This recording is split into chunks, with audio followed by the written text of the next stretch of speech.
Hi, everyone, and welcome back to the subject of the instructional material development and evaluation.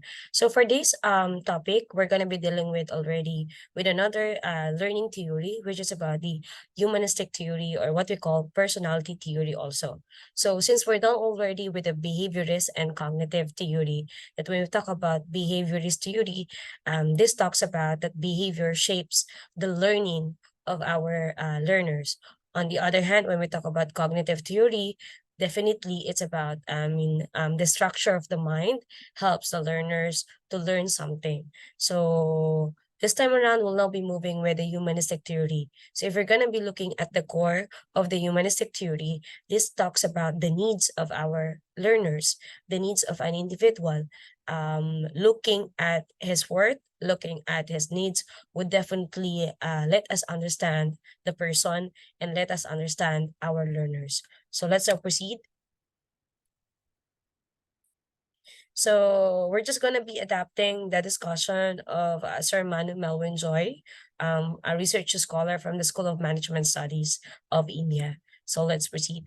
So according to Sir Manu's presentation, that as a mature finds way of enhancing himself, he is actually hurting others. So what do you mean by that? So when you try to enhance oneself, you try to look into not hurting other people, and that means that you are already matured. But if you are still hurting other people, meaning you are still exercising the immaturity. So let's proceed. So humanistic theory. According to the humanistic psychology, that humanistic psychology is emphasizing on the free will of playing an active role in determining how you behave. It's more of your intuition, it's more of what you wanted, and it's more of what you like. So your willingness. So humanistic psychologists try to see people's lives as those people would see them. They tend to have an optimistic perspective on human nature. So when they see that they are too sensitive of what others would say, definitely they have an optimistic perspective of thinking on human nature. So let's proceed. So according to humanistic psychology, they focuses on the subjective experience of person. So as opposed to first definitive factors that determine behavior. So it is according to the humanistic view of Abraham Maslow and Carl Rogers. So Abraham Maslow and Carl Rogers are very famous as being humanistic proponent in terms of looking at the needs and looking at what people can do based on their, free will. So let's proceed. According to Carl Rogers, there are three components of the humanistic theory. The first one is about the self-worth, second one is a self-image, and the third one is your ideal self. So what do you mean by self-worth? Self-worth is about your importance, self-importance. And usually, according to Rogers, that he believed that feelings of self-worth really develop when you were in your early childhood, and they were formed from the interaction of the child with the mother and father. So what do you mean by that? Nung mga bata pa tayo, definitely when we are still young, of course, the first love and care that we receive are from our dear parents. So Carl Rogers believed that you feel that you were loved until during your teenagers or whatsoever, really root from when how we were brought up by your parents. So if your parents showed love when you were still young, the the increase of your self-worth, your self-importance were so high. So if you were not loved, and maybe during your childhood you were not experience, or medyo hindi maganda yung childhood days mo, definitely your self-worth or self-importance is questionable because of there is something like maybe there are traumatic experiences that you have experienced way back then, and through time it's still healing. So that's self-worth. So self-worth meaning it's a love that you have received when you were still in your childhood, and that self-worth really helps you to move on and go on and look at the needs that you have as you try to progress with your life. Another one is self-image. Self-image is about what? This is how we see how we see ourselves. It's like looking at the mirror, and what do you see yourself, physically, that would look into your inner personality. So like that. So how do you see yourself would be important to for your psychological health. It's like, sino ba si Jessica, or sino ka if you're gonna be looking at your mirror. If someone will be describing you, um, that is what you mean by self-image. Another one is the ideal self. So what do you mean by the ideal self? Ideal self is basically more of what do you want to be in the future. So again, ideal self is what you want to be in the future, your goals, your ambitions in your life, your ideal self in terms of looking at your late 20s or in the near future. So in short, your ideal self may differ from when you were in childhood, teenager, or in your adulting life already. Because since life is changing, therefore, your ideals are changing too. So if you're gonna be looking at the difference of it, self-worth is like your past. That would lead to for your self-love. Self-image is at your present, and the ideal self is your future self. Okay, so let's proceed. So another proponent that we have discussed is Abraham Maslow. Maslow is a proponent, or a famous proponent, that introduced the theory of human motivation, or what we call also the hierarchy of needs. So hierarchy of needs, this is a subsequent book, Motivation and Personality. So what do you mean by hierarchy? Hierarchy suggests that people are motivated basically more of the needs that they have, moving on to the different ages that they have.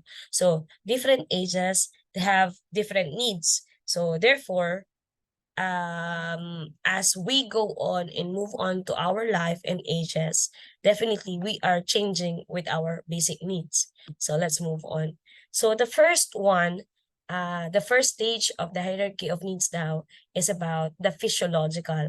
And physiological is the basic needs. So what do you mean by basic needs? Basic needs are the things that we really need for us to live. The first one, of course, is breathing, food, water, sex, sleep, homeostasis, and excretion. Without this one, we will not live, definitely. Something is lacking with us. So imagine yourself that you're not breathing. Imagine yourself that you're not eating. Imagine yourself that there's no water. Imagine, yourself that there is no propagation for sex. So imagine yourself also that you don't have sleep and homeostasis and even excretion. You're not sweating, you're not excreting anything and all. So again, physiological needs is the lowest need, but of course, this is the basic needs that we have.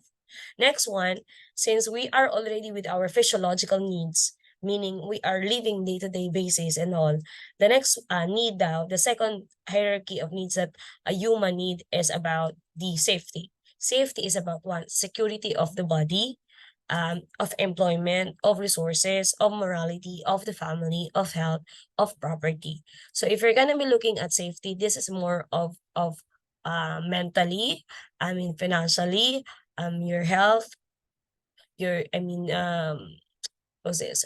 Looking at buying everything for your property and for health and for the family. So that's safety. When you are financially safety, physically safe, definitely you will have a happy life according to the second hierarchy. The third one is if you have those things already, like you have your house, you have your work, you have your money and all. The next thing that you need now is the friendship. So friendship, family, sexual intimacy. So if you had that one as a third hierarchy, meaning it it's under the third hierarchy of need that everyone needs to have friends, everyone needs to be belong with, and everyone needs to have a partner, and that is a third hierarchy. So the next one daw po is for the esteem, the esteem hierarchy of need. Here at esteem hierarchy of need, it's more of a moral, it's more of your feeling. So human needs to be what? To have self-esteem, so needs to have self-confidence, needs to have achievement, needs to have respect for others or respect by the others. Because if they don't have that, definitely they're still lacking into themselves. So again, it is a need. And the last one, according to the hierarchy of needs, kapag daw na-meet nyo yung last hierarchy of needs, is definitely ito yung mga nasa senile part ka na ng buhay mo. Yun yung mga senior citizen ka na. So the morality, creativity, spontaneity, problem solving, lack of prejudice, acceptance of facts. So what do you mean by that? Yung everything is like you are already self-actualized already. Meaning nalagpasan mo na yung looking for money, looking for friendship, looking for sexual intimacy, looking for respect for others, because you just want to have a peaceful life. Just want to have spontaneity, and ayaw mo na ng problema. So that is self-actualization. And usually, our senior citizens are the ones who have experienced that. So also under humanistic theory is about the person-centered theory. And according to Carl Rogers, that as a humanistic psychology, that and which also agreed with the most of what Maslow believed, that added for a person to grow, they need to have an environment that provides them with genuineness, openness, acceptance, and empathy. If there is no genuinity, or openness and self-disclosure, and there is no acceptance and empathy, the child or a human will not be happy. So in short, they should be love. There should be acceptance, and there should be someone that will listen to their needs, listen to their thoughts and whatsoever. So they need to be listened and they need to be understood. Okay? So let's proceed. So these are the identified 5 characteristics of the person-centered theory of Carl Rogers. The first one is about being open to experience. What do you mean by open to experience? It's about being open-minded, that everything will come. Like there will be positive and negative emotions that anyone could be received. So the negative feedback, the negative feelings are not denied, but they are worked through. So they are the kind of person na tanggap lang sila ng tanggap, and if there are problems will equate to negative feelings. So they don't deny them, but they are working through with that. So sa kanila, okay lang ang problema because they believe that if you're a person that you always accept pains and challenges, that will make them grow, that will make them a better person. So that is one of the characteristics of fully functioning person, according to Rogers. Another one is you are a fully functioning person if you think that you're not avoiding prejudging and preconception. So it's okay for you not to be what's this being able to live and fully appreciate the present and not always looking back to the past. Hindi ka palaging binabalikan ang nakaraan, and you just look at what is happening right now. Something like, kung anong problema ngayon, you work it out. Huwag ka nang bumalik sa mga nakaraan at binabalik-balikan ang nakaraan and all. So you always move on. You always move forward to the future. So that is existential living. They just believe on what is existing and not going back anymore to the past, because they believe that the past will let them feel down, and also will trigger them for not to move on to the future. So another fully functioning characteristic person is having a trust feeling. So what do you mean by that? Trust feeling is about feeling, instinct, and gut reaction. So they are paid attention to and trusted. So people's own decisions are the right ones, and we should trust ourselves to make the right choices. So in short, you trust yourself first more than anyone else.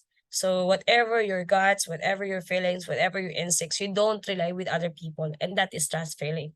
So another one is creativity. A kind of person who is fully functioning is that when you are a creative person, you try to have a creative thinking, you do risk taking, you're a kind of person that do not always go with your comfort zone. So you don't always go with the playing safe all the time, because you believe that you can adjust, you can change, and you can seek new experiences. So you believe that everything may not be constant, and therefore you need to be creative, you need to be always ready. Another one is characteristic of a fully functioning person is fulfilled life. A person who is happy and satisfied with life will always look for new challenges and experiences.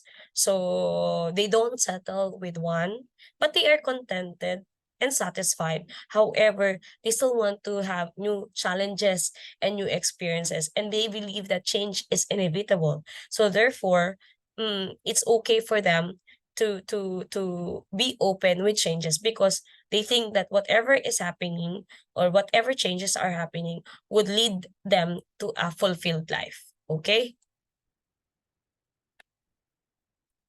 So now let's move on to the formula of what a life to have a happy life. So the we as you can see at at the screen, we have what we call incongruent life and congruent life. If we're gonna be looking at the two, the incongruent life have only a little overlapping, and then the other one is a more overlapping. So what do you mean by that? If there is a little overlapping of, meaning there is a bigger part for self-image and a bigger part for ideal self, the tendency now is it is not balanced. Unlike if it is more of overlapping, the person is self-actualized. What do you mean by that? He can balance the negative feelings and the positive feelings. Negative feelings and the positive feelings, meaning he can balance of what is the future, what is the present, and what is in the past. Because from the self-image, meaning self-image is what is the present, and the ideal self, which is about the future, would look into the balance of each, looking into the pains, the challenges, and the come and go situation that will happen into your life. And therefore, they think that according to the humanistic theory, that a person who has a balance of self-image, overlapping self-image and overlapping ideal self, they have a kind of a person that are easy to be happy, easy to be contented, and can understand people, no conflicts, no hang-ups to everything. So that is according to the humanistic psychology by Carl Rogers and the with Abraham Maslow. So I guess that would be all for the humanistic learning theory. So we will be discussing the other theory for the next lesson. Thanks so much, everyone, and have a nice day.